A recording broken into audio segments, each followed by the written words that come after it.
Hello and good afternoon. I'm your host Holly, live from Kalkine Studios in Sydney, and you're watching The Early Trades, a show where we share with you a glimpse of the Aussie share market opening trade scene along with the global and domestic drivers triggering the market momentum. Well, Australian shares have edged lower in the opening minutes of the trade as communication services and tech stocks weigh on the market. The S&P ASX 200 index shed 0.1% and REA Group lost a whopping 5.2%, while Netcorp fell 2.7%. Aristocrat Leisure tumbled 2.8% to 46.92 after announcing that Gopher Investments is seeking due diligence information from the takeover target Playtech. Incitec Pivot tumbled as well 1.9% after saying it'll stop manufacturing operations at its Gibson Island plant at the end of next year. And ANZ Bank dropped 2.9% to 27.98. In the mining space, gold miners were among the best performing stocks at the open thanks to the precious metals price jump. Evolution Mining led the market up 5.8%, while St. Barbara was up as well, a very handsome 5.2%. And travel stocks advanced following Sydney Airport's announcement that has accepted a $32 billion takeover bid. Flight Centre jumped 5.4%, Webjet 4.8%, and Sydney Airport 2.4%, while Qantas climbed on the back, firming up to 3.4%. A new week looks set for a bright start after Wall Street cheered evidence that the Delta jobs dip is pressing and the hit to labour market was never as heavy as precious estimates suggested.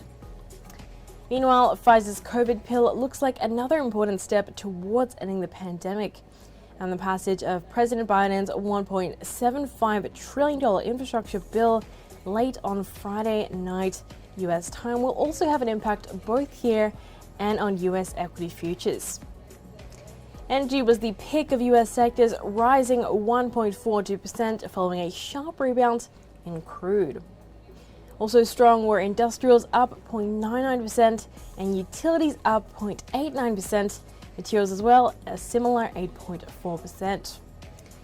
And gold miners are set to benefit from the previous metals highest close since early September. Meanwhile, financials were held back by a drop in lending rates, adding less than 0.1%. And health was the only loser, falling 0.130%, thanks to some declines in Merck and Moderna as well. Thursday's October jobs report looms as this week's most significant economic release. Economists expect the jobless rate ticked higher under lockdown from 4.6 to 4.8%. as the economy created around 50,000 new jobs. Any jobs growth would be an improvement after 2 months of 6-digit declines. And other potential highlights this week include business confidence, consumer sentiment, and inflation expectations. Overseas, Federal Reserve Chair Jerome Powell will be busy selling the message that the economy is strong enough for the central bank to reduce support, but not yet ready for a rate hike. Powell addresses an online conference tonight and tomorrow night as well. And other US highlights include the producer prices and consumer prices. Third quarter corporate earnings will continue to trickle in as well. So that said, let's have a look at today's IPO listing. The pipeline of new listings slows dramatically this week, but the week starts with a big one. Hotel booking software platform SiteMinder lists today at 11 a.m. The company operates in 150 countries and looks poised to achieve unicorn status upon listing with a valuation of more than $1 billion. The rest of the week looks like this, with Dundas Minerals on Tuesday, Greentech Metals on Wednesday, and Cosmos Exploration on Thursday. Looking at the newsmakers now, and BHP has signed an agreement to sell its 80% interest in metallurgical coal joint venture BHP Mitsui Coal. A subsidiary of Stanmore Resources, Stanmore SMC Holdings, agreed to acquire all of these shares in Dampier Coal from BHP for cash considerations of up to $1.35 billion. The purchase price comprises $1 billion in cash on completion, with $100 million in cash 6 months after completion and the potential up for $150 million in a price-inked earnout, payable in the 2024 calendar year.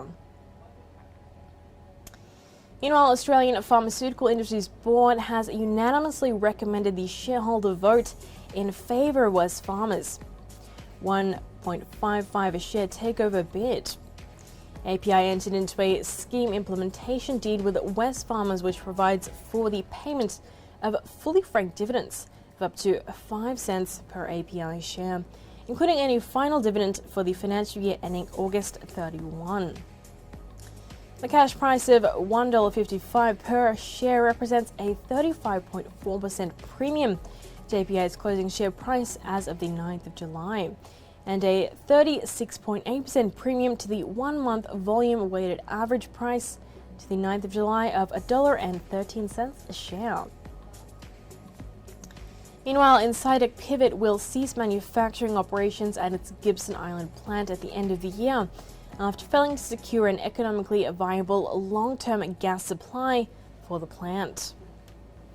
An estimated one-off pre-tax financial impact of the closure of operations, which will be accounted for in its financial year 21 results, include cash costs of about $83.5 million, a non-cash write-down of assets of $102.5 million, and proceeds from land sales of up to $45 million. Despite the decision to cease manufacturing with natural gas by the end of 2022, the feasibility study into industrial-scale production of green ammonia at Gibson Island will be progressed to potentially repurpose the facility, according to the company. And NIB Holdings has announced that it'll acquire 100% shares in Kiwi Insurance for $43 million, subject to the receipt of regulatory approvals.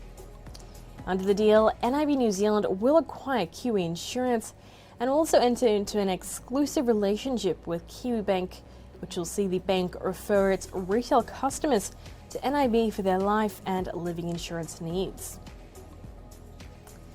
Well, that said, that is just about all for now on the early morning trades, but stay tuned to Kalkine TV because we have many more shows lined up for you today.